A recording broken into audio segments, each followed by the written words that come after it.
Hello future company secretaries. बेटा I hope आप लोगों की पढ़ाई बहुत अच्छी चल रही होगी अपने आने वाले एग्जाम्स के लिए। बच्चे, क्रिमिनल प्रोसीजर कोड 1973 जो हमें सीएस एग्जीक्यूटिव में पढ़ाया जाता है, jurisprudence, interpretation and general laws में, इसके साथ साथ उसका कुछ पोर्शन जो है वो हमें सीएस प्रोफेशनल में ड्राफ्टिंग में भी आता है। अलॉन्ग विद दिस एलएलबी में CrPC is all together a separate subject. बेटा इसमें एक बहुत ही इंपॉर्टेंट पॉइंट आता है जो कि बात करता है कॉग्निजेबल ऑफेंसेस की।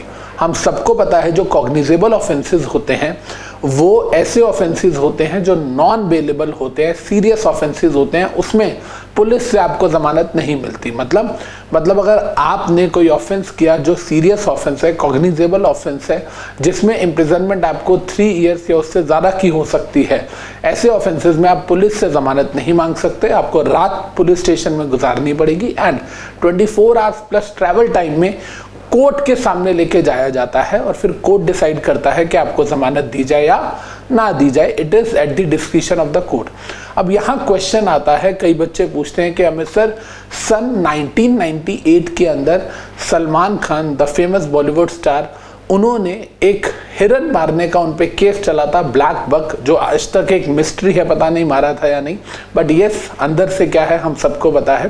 द पॉइंट इज कि वो जो ब्लैक बक केस है उसके अंदर अब सारी चीज़ें खत्म हो चुकी हैं। He has been acquitted by the court of law. अब उन पे कोई केस पेंडिंग नहीं है। लेकिन उस जमाने में जब 1998 पे उन पे ये एलिगेशन लगा था, जब कंप्लेंट उनके अगेंस्ट फाइल हुई थी, तो इसकी जजमेंट 2007 में आई थी एंड जोधपुर कोर्ट ने 2007 के अंदर उन्हें 5 साल की सजा सुनाई थी। नाउ 5 साल इज ऑब्वियसली 3 इयर्स और मोर, तो इसका मतलब एक कॉग्निजेबल ऑफेंस था। लेकिन अमित सर आप एक बार बताओ, फिर उसके बाद उन्हें जमानत मिल गई थी 3 दिन के अंदर अंदर।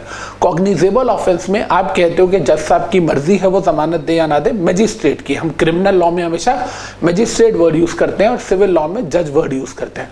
तो मजिस्ट्रेट साहब की मर्जी होती है वो जमानत दे या ना दे। लेकिन सर उन्होंने सलमान खान के केस में ऐसा क्या देखा कि उनको जमानत दे दी, और जो चीजें उन्होंने वहां देखी कि एक आम आदमी के केस में भी वो फैक्टर्स कंसीडर किए जाते हैं, तो वो फैक्टर्स कौन कौन से हैं आइए जानते हैं। जब भी कोई मजिस्ट्रेट क्रिमिनल केस जो कि कॉग्निजेबल नेचर का है, सीरियस नेचर का है, उसमें अगर जमानत ग्रांट करते हैं तो कौन कौन से फैक्टर्स को देखते हैं। पॉइंट नंबर 1, वो देखते हैं नेचर ऑफ ऑफेंस, कि आपने जो ऑफेंस किया है वो किस तरीके का है। आपने इंसान को मारा है या आपने जानवर को मारा है।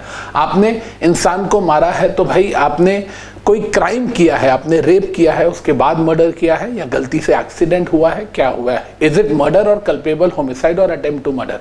तो कहने का मतलब क्या हुआ, आपकी चीटिंग है, क्रिमिनल ब्रीच ऑफ ट्रस्ट है, किस प्रकार का आपने ऑफेंस किया है और किस प्रकार का ऑफेंस आपने किया है। इसके लिए हमें इंडियन पेनल कोड 1860 में सारे प्रोविजन, सारे प्रावधान दे रखे हैं।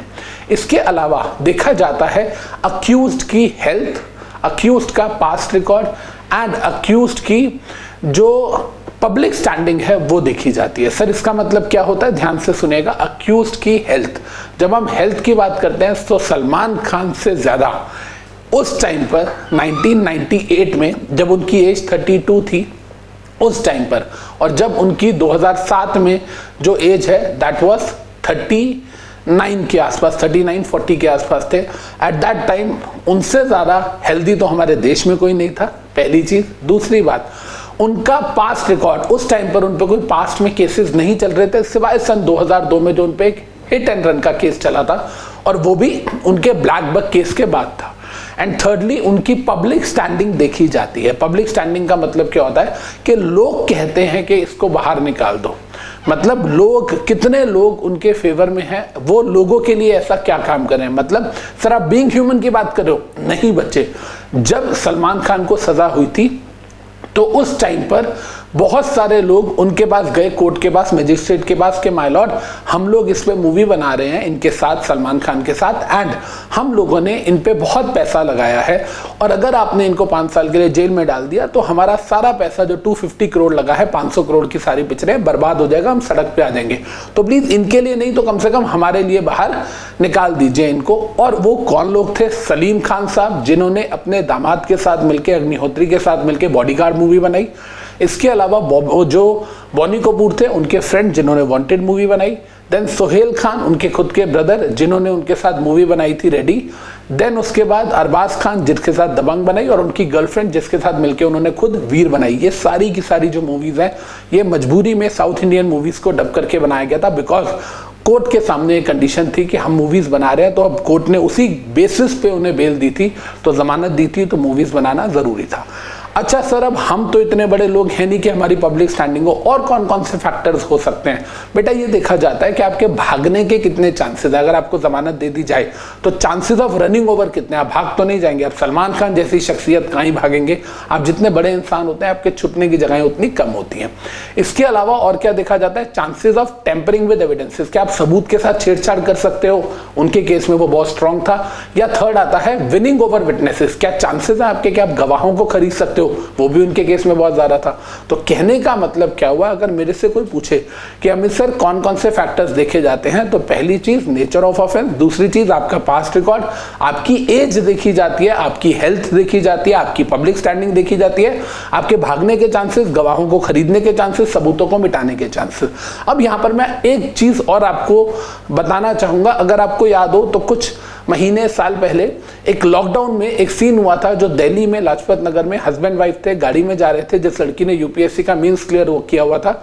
अगर आपको वो वीडियो याद आ रही हो तो उस वीडियो के अंदर उसने कहा था कि मेरा पति है, मैं मास्क नहीं पहनूंगी, मैं गाड़ी में किस करूंगी, तुमने जो करना है कर लो। और फिर उसको लेके बहुत हंगामा मचा था।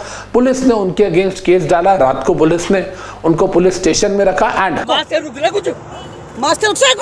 अभी मैं इसको किस करूंगी तो क्या कर लोगे तुम? वाली बात है ना, बात बेवकूफ बना रखा, पूरी बेवकूफ बना रखा। और अगर शर्म हो ना तो इसको अपलोड करना।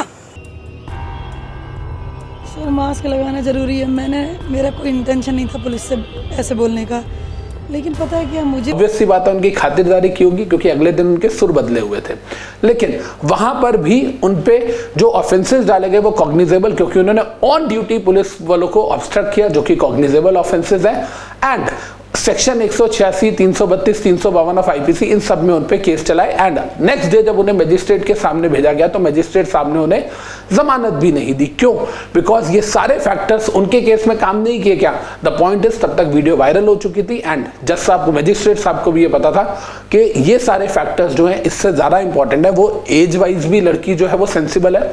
उसके अलावा उन्होंने एग्जाम भी क्लियर किया हुआ, उनको खुद पता होना चाहिए कि हमारे देश में पुलिस का क्या सिस्टम होता है और क्या रूल्स एंड रेगुलेशंस हमें फॉलो करने होते हैं। The moral of the stories कि दोनों ने ही कॉग्निजेबल ऑफेंस किया, लेकिन Salman Khan got the bail. And ये वाले केस में वो जो दीदी है मीन्स क्लियर करके कि मैं अभी अपने हस्बैंड को किस करूंगी, क्या कर लोगे तुम वाली दीदी को जमानत नहीं मिली। तो यहां पे हमें समझ आया कि व्हाट आर द फैक्टर्स जो कि मैजिस्ट्रेट कंसीडर करता है while giving bail under cognizable offences.